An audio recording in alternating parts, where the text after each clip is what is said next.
Hi, this is Matt McIntosh, and in this video we're going to continue on with the mapping of an environment. So if you look at this, I've kind of got the rock face. It's got too much mapping on it, but the UVs correspond to the road. And what we're going to look at doing first is just connecting these elements up. So if we look at this, they're both straight edged elements, but they're not quite matching up. And the way that we're going to use the tools in 3ds Max is to actually stitch these elements together so that they become one piece. So to start off with, what I'm going to do is just collapse everything, and then I'm going to weld these points together. So you can go through it point by point like this, and get all these parts connected up. Or you can drag a marquee, and as long as your weld settings are appropriate, if you click on weld, it should actually combine them all together. If it doesn't, you're going to start seeing kind of points collapsing down, and there'll be obvious areas where there are errors present. But just to test it, maybe put a mesh smooth on it, and you'll see if there's any points that are unwelded, or there are any points that are kind of collapsed together. Okay, so this looks all right.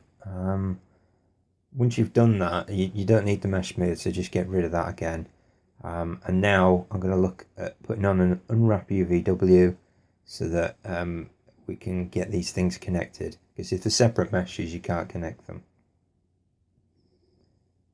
Okay, so yeah, you can see the UVs just are a little bit out of place. So what I want to do with this, you can use like a target weld within the UV set. So you can just drag a point and target weld over the top of that. And that works quite effectively. It's very much like target weld for just standard polys, but that can be a bit time consuming. So what we want to do is actually select edges instead. And as you can see, when it does it, you get a highlighted blue as to where it should correspond with those edges. So it tells you where you need to put it. So we're going to stitch these things together, and we're going to use stitch to target. So if you use it the other way around, what will happen is it'll kind of distort the road mapping, and the road mapping is what we're after.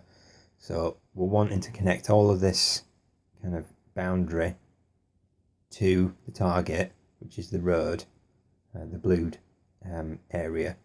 And as you can see, it's just connected all that up for us. And now we just need to sort the rest of this island or UV shell by selecting the points within that shell, and then we're going to use that relax modifier to just even things out so it looks a little bit nicer, and that when the mapping goes onto it, or the actual texture goes onto it, it'll look a lot tidier. So just selecting all these points first. I'm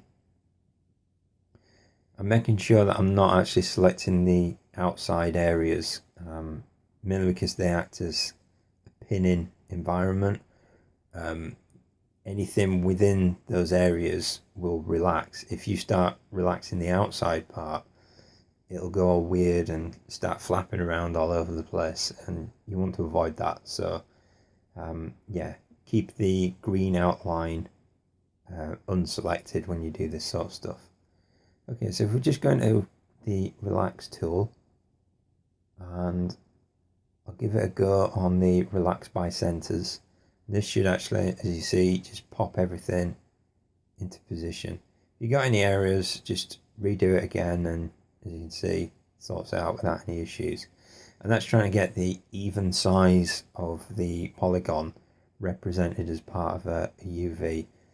But like I say, if you do that on the edge boundary, it will kind of make things screw up. So you're better off with this stuff just maybe manually going in and tweaking areas, so that you get a better representation of what you're after.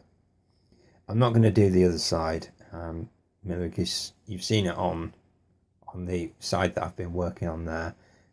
It's just the same process replicated, so I'm not going to do that. But as you can see, when you get your mapping in 3ds Max, it's all kind of really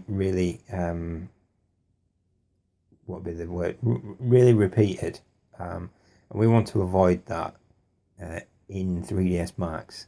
So what I'm going to do is actually affect the UVs in 3ds Max. To do that, I need to go to its tiling options. So you need to get the material window up first, like so, and this allows me to actually affect the UV tiling. So if we take the U as having a 1 to 0 and the V as having a 1 to 0, that corresponds to the tiling. So we've got the 1 on this tiling at the moment. I want to knock that down, so I'm going to put it down to something like 0.25. And if we just look at that, how it's affected the texture, it's kind of blurred it because we've got a full 1 in the V aspect, but we've got 0.25 in the U aspect.